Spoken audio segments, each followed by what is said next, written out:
Well, good afternoon all, and welcome to today's discussion between the Grand Forks Herald and East Grand Forks Chamber of Commerce CEO and President Barry Wilfahrt. I'm Corey Wenzel, publisher of the Herald. As always, this event is being broadcast live and will be available there for viewing shortly after our conclusion here today. Today's conversation continues the Herald series of COVID-related discussions, which we hope will answer important questions as the community continues to deal with the pandemic. Barry, thanks for joining us today. Glad to be here. Very good. We have a slate of questions today, but the most recent one actually doesn't deal with COVID. So I thought maybe I'd start with that and we'll move into the COVID questions. This person wonders, I'd like to know if the mall or economic department are working on getting retail space filled with new stores within the city. You know, Corey, that's been a question that's been on the front of a lot of people's minds for quite some time, for a number of years already. And, you know, we've worked on this for more than a decade as the Chamber of Commerce here in Grand Forks and East Grand Forks. But I think the landscape has really kind of changed. And I think COVID has kind of put that kind of final nail into that change. You take a look at, you know, the Kmart space, and the back 2/3 of that are now going to be storage facilities. The front's going to be retail. I think that's just a good example of that adaptive reuse and some creative use of some of that space. So for your emailer, I think you're going to see the retail landscape is going to change, and it's going to be changed on a permanent basis. The other thing I want to point out, though, is that local retail is not completely dead. If you take a look at the MSAs across the country, Grand Forks still has 16% more people employed in retail than the average MSA. So if you look at where we should be, if we were just like every other metropolitan statistical area, we actually have 16% more people working in retail than the average MSA. At our peak, I think this is why it seems kind of profound, the change. At our peak, when that Canadian dollar was hovering in that over $1 rate, back in 2014, 2015, we actually had 30% more people employed than retail than the average MSA. So we're feeling a little bit of that. And then, you know, the other thing I hear quite a bit is, well, we hear the comparisons with our neighbors to the south in Fargo. And if you track their numbers, they're actually very similar. They're in that 14, 15% over an MSA of that size. So if you look at really the real numbers and kind of go inside baseball a little bit more deeply, we still actually are faring better from a retail perspective than other MSAs. So the sky is not really falling completely when you look at it from that perspective, but the environment has definitely changed, and retail businesses are definitely changing the way they do business. And you know, you can see that from the pickup to, you know, there's 100 ways they're doing business different today compared to what they were doing 5 years ago and even pre-pandemic. So what is the Chamber doing to promote mask wear? And are you working to ensure businesses follow state COVID guidelines? You know, we've continued throughout this entire process to encourage people to follow the North Dakota Smart Restart guidelines. We've done that in our newsletter.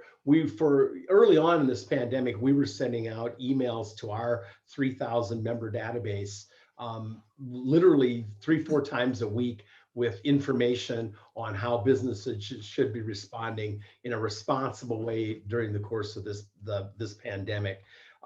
Probably most recently, even in Minnesota, you know, Governor Walz had asked the chambers of commerces if we would be willing to distribute masks. And in East Grand Forks, we actually distributed roughly 5,000 masks on behalf of the state of Minnesota.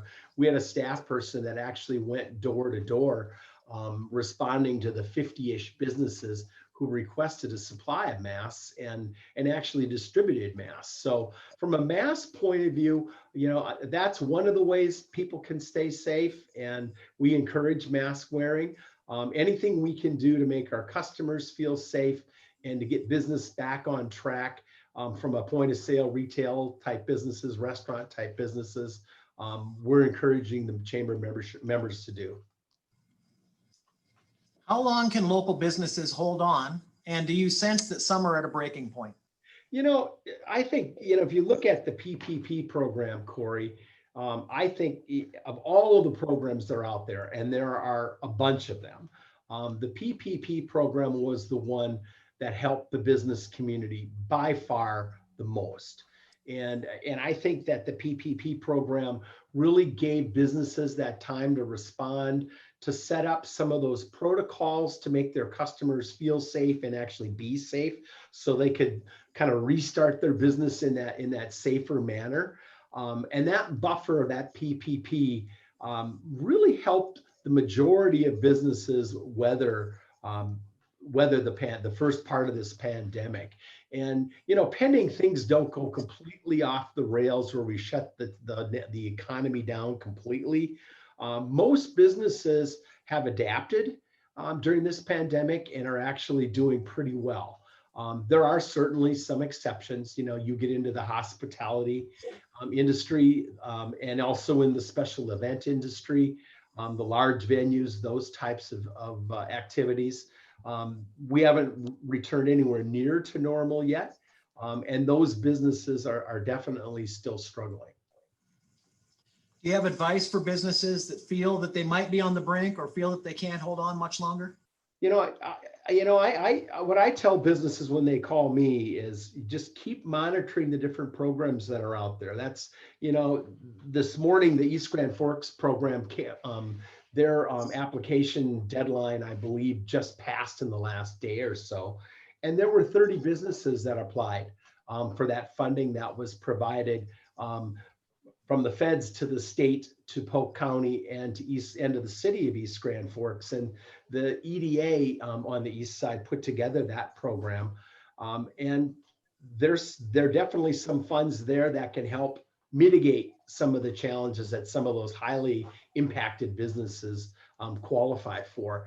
The same thing, there's EDA money, federal EDA money, that the city of Grand Forks and also the Red River Regional Council, for the counties in this surrounding area. There are programs by both of those organizations have put out, and that businesses qualify for. So, don't lose hope. There are some things, but you need to do a little digging, and there are even some other creative programs that some foundations and some national groups have put together. Some associations have put some programs together.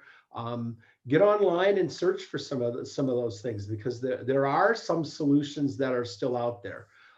That being said, we are going to lose a handful of businesses through this pandemic. If you went into this, if your business was struggling, January, February, March of this year going into this, it's definitely going to be tougher to survive. And I've certainly heard from some of those businesses as well, and that's unfortunate. But that is the reality of being in business. Perhaps related to that, because you mentioned some things that people are able to do, but the question this person asks is, how have economic resiliency grants impacted businesses in the region? I think again, the economic resiliency grants have had some impact, but I still think if you go back compared to PPP, nothing has had the impact that PPP has had. If you put all the other programs together, they all kind of pale in comparison to PPP. I do think one of the other things the state of North Dakota on the very front end did that I think was pretty smart was they put a big chunk of their $1.2 billion into the state unemployment fund to keep that whole, so that all of our unemployment rates as employers didn't end up really spiking over the course of the next several years, because that would have been the negative gift that would have kept on giving every quarter for every business's quarterly or monthly and quarterly unemployment tax. So I think the state's done a really good job, and I think overall the federal government, the state government, local units of government have all done a really nice job of kind of timing their responses and doing it at the appropriate level. It hasn't gone too far, and it's been kind of carefully measured, and the system has really worked, to be really honest. Do you know any success stories of businesses that are doing innovative things to stay open or even thrive during the pandemic? Well, if you look at, the biorefinery and some of the companies that have pivoted to produce, sanitizer and some things, there have been some unusual stories like that have come out, and they've actually done well. I also am impressed, just, businesses, everything from curbside pickup to just the way businesses have adapted during this crisis. It's always refreshing to me to see businesses come up with new ideas and new ways of surviving and trying to thrive in this environment.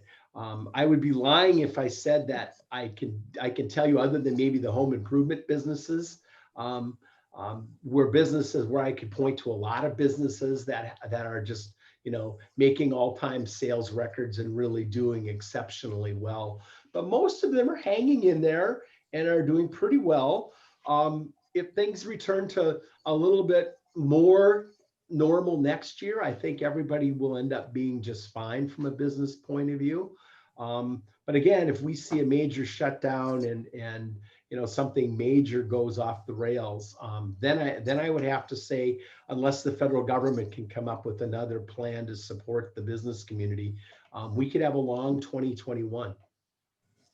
Which kind of is related to the next question, ironically.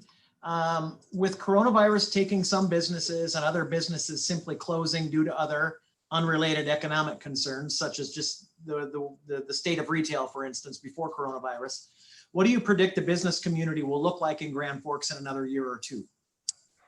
I think it's going to be, overall, I don't think it will change that much. People still are going to have a demand for goods and services, whether it's B2C, B2G, business to business, business to government, or business to consumer.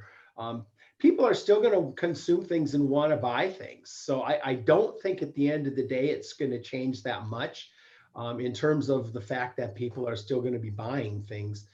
What might change is the way offices operate. We may see more hybrid meetings. We may see more hybrid office situations where people will, maybe they don't work on Friday. A lot of businesses, they give their employees off during the summer. At noon on Fridays, a lot of people will knock off. Well, maybe then they'll just work remotely on Fridays and maybe on Mondays. And I think the verdict's kind of still out in terms of how that will actually, what's that new normal going to look like? But I don't think it's going to return to exactly the way it was pre-pandemic. I think there are going to be some creative things that are going to come out of this that honestly will probably end up making all of us more productive. I looked 20 years ago, I'm old enough, and Corey, I think you might be too, to remember the days of pre-email and just how much efficiency we gained from email. There was nothing to have a stack of 20 messages on my desk when I'd come back from a couple hours in meetings. And, email really revolutionized how efficient we are. And I think as we start looking at the Zoom meeting format, and if you start looking at kind of hybrid meetings where you have some people live, some people by Zoom, I think we still have a lot to learn. And I'm excited about it. I think it's going to actually end up making us all more efficient and actually end up being better for the consumer in the long run. I've said in one of these meetings before, one of these broadcasts that we're having, that I wish that I would have invested in Zoom.